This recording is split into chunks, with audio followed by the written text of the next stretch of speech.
Capital TV Uttar Pradesh पर 4 का चक्रव्यूह देख रहे हैं आप। मैं हूं राधिका राज।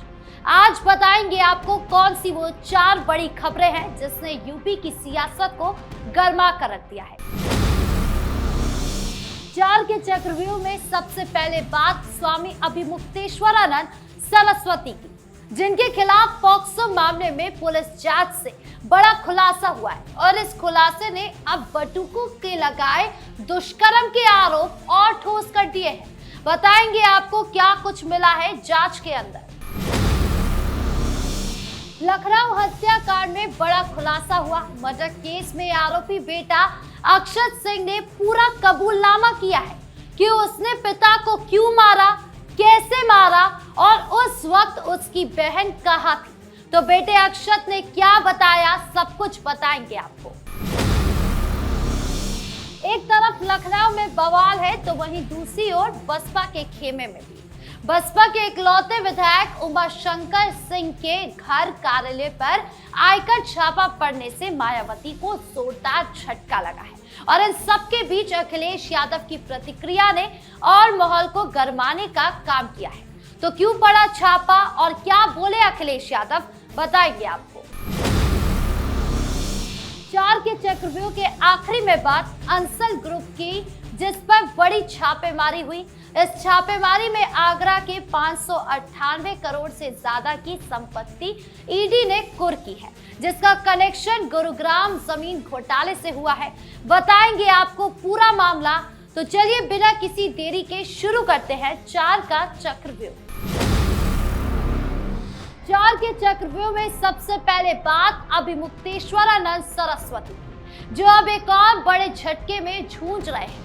पुलिस जांच में उनके खिलाफ नाबालिग बटुकों द्वारा लगाए गए दुष्कर्म के आरोपों में बड़ा खुलासा हुआ है, जहां पीड़ित की मेडिकल रिपोर्ट में दुष्कर्म की पुष्टि हुई है।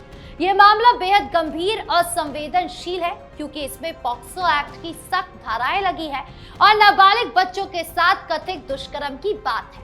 मामले की शुरुआत तुलसी पीठाधीश्वर स्वामी रामभद्राचार्य के शिष्य आशुतोष ब्रह्मचारी महाराज की शिकायत से हुई। 21 फरवरी की विशेष न्यायाधीश विनोद कुमार चौरसिया ने झुंसी थाने के एफआईआर दर्ज करने और जांच शुरू करने का आदेश दिया। इसके बाद पुलिस ने स्वामी अभिमुक्तेश्वरानंद सरस्वती, उनके शिष्य स्वामी मुकुदानंद गिरी और 2-3 अज्ञात लोगों के खिलाफ केस दर्ज किया, जिसके बाद जांच तेज हुई और पीड़ित दोनों नाबालिग बटुकों का मेडिकल परीक्षण कराया गया।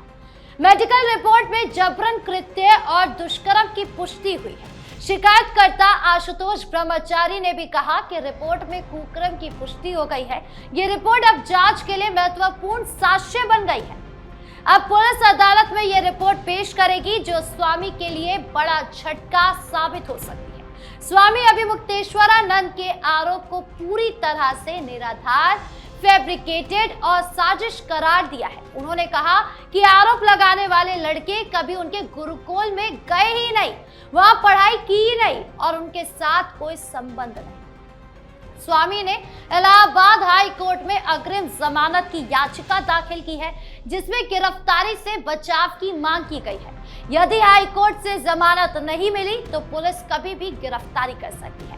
क्या आरोप साबित होंगे या साजिश साबित होगी, ये तो समय बताएगा, लेकिन ये बड़ा झटका है जो उनके धार्मिक पद पर गहरा सवाल उठा रहा है। बढ़ते दूसरी खबर की ओर, जो लखनऊ के आशियाना इलाके में हुए जनगणनीय मर्डर कांड के साथ जुड़ी हुई है। आरोपी बेटे अक्षत सिंह ने पुलिस के सामने पूरा कबूलनामा कर लिया। उसने पिता मानवेंद्र सिंह की कैसे जान ली, वो पूरी वारदात बयान कर दी। गोली मारने से लेकर शरीर को 6 टुकड़ों में काटना और नीले ड्रम में छिपाने की कोशिश तक सब कुछ बता दिया। बेटे अक्षत ने बताया कि 19 फरवरी की रात पिता शराब के नशे में थे। घर में गाली गलौज हुई, मारपीट हुई। पिता ने राइफल तान दी, जान से मारने की धमकी दी।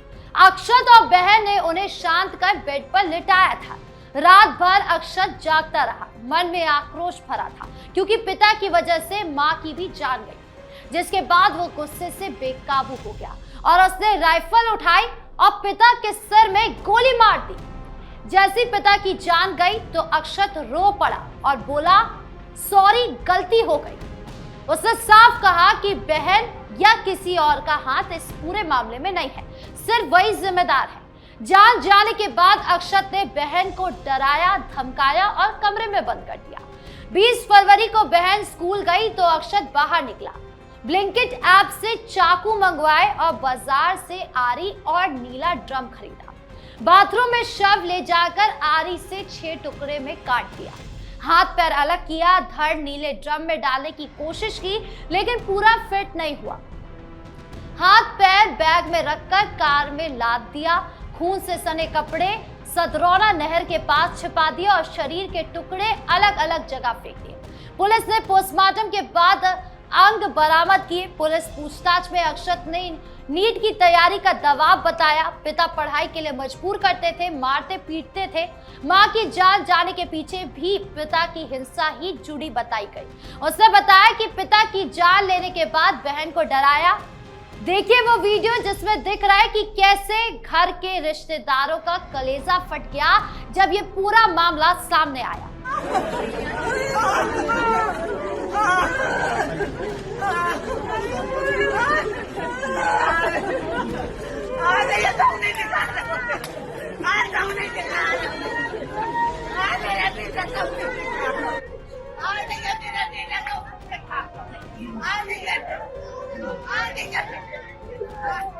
बरामदगी में राइफल, कारतूस, आरी, नीला ड्रम, खून से सने कपड़े मिले। पुलिस ने परिवार से पूछताछ की। जेल जाने से पहले अक्षत ने बहन से मिलने की इजाजत मांगी और कहा, अपना ख्याल रखना। यह मामला पारिवारिक तनाव और मानसिक दबाव का नतीजा है। अक्षत अकेला जिम्मेदार है, कोई बड़ी साजिश नहीं है। हालांकि पुलिस जांच जारी है, बड़े खुलासे हो सकते हैं।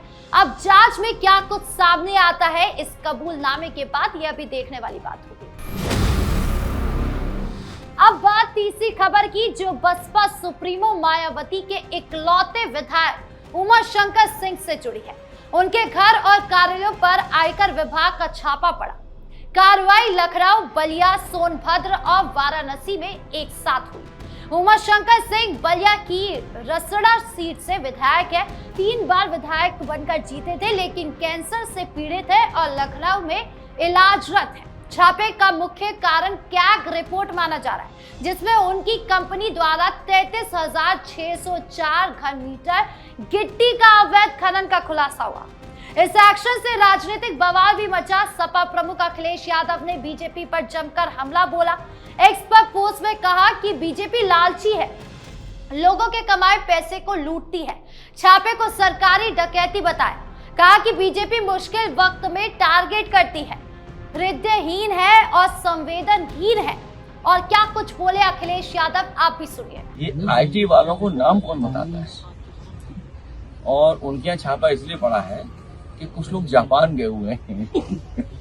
अगर वो जापान न गए होते तो शायद छापा न पड़ता, क्योंकि पुलिस पता लग जाती है, पुलिस लीक कर देती योगी जी। ये जो जापान चले गए सरकार के लोग, इसलिए छापा पड़ गया। न केवल अखिलेश यादव बल्कि बसपा प्रमुख मायावती की भी प्रतिक्रिया सामने आई। उन्होंने कहा कि कार्रवाई ठीक है पर समय बिल्कुल गलत है। यानी आईटी विभाग की ये छापेमारी सीधे सीधे बसपा के लिए एक बड़ा झटका साबित हो रही है, क्योंकि उमाशंकर इकलौते विधायक है। अभी भी जांच जारी है। ऐसे में आगे क्या कुछ खुलासे होते हैं यह भी देखना बाकी है। चार के चक्रव्यूह के आखिरी में बात मनी लॉन्ड्रिंग के बड़े मामले, जहां अंसल ग्रुप को करारा झटका लगा है।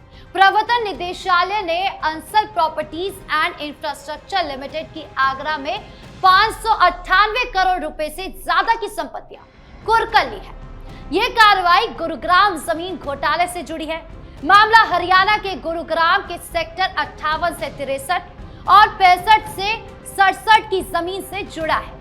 यह जमीन पहले सार्वजनिक कामों के लिए ली जा रही थी, जैसे विकास कार्य और लैंड बैंक बनाना, लेकिन बाद में कथित मिलीभगत से इस जमीन को निजी बिल्डरों को वापस रिलीज कर दिया गया। जांच में सामने आया कि APIL ने जमीन मालिकों से उस समय एग्रीमेंट और जनरल पावर ऑफ अटॉर्नी यानी कि GPA लिए, जब जमीन पहले ही अधिग्रहण के लिए नोटिफाई हो चुकी थी। आरोप है कि कई समझौते सही भुगतान के बिना किए गए और कुछ दस्तावेज बाद में बदले गए। अधिग्रहण की वजह से जमीन मालिकों की सौदेबाजी की ताकत कम हो गई। ऐसे में जमीन बाजार कीमत से कम दाम पर निजी कंपनियों को दिलाई गई। इससे कंपनी को फायदा हुआ, जबकि किसानों और जमीन मालिकों को भारी नुकसान हुआ। जांच में कहा गया कि जमीन कंपनी से जुड़ी सहयोगी कंपनियों और व्यक्तियों के नाम पर थी, लेकिन असली नियंत्रण APIL के पास ही था। इसी वजह से ED ने मनी लॉन्ड्रिंग के मामले में आगरा की 598 करोड़ रुपए की संपत्ति को अस्थायी रूप से जब्त कर लिया। तो 4 के चक्रव्यूह में आज के लिए इतना ही। कैसा लगा वीडियो कमेंट बॉक्स में जरूर बताएं। धन्यवाद।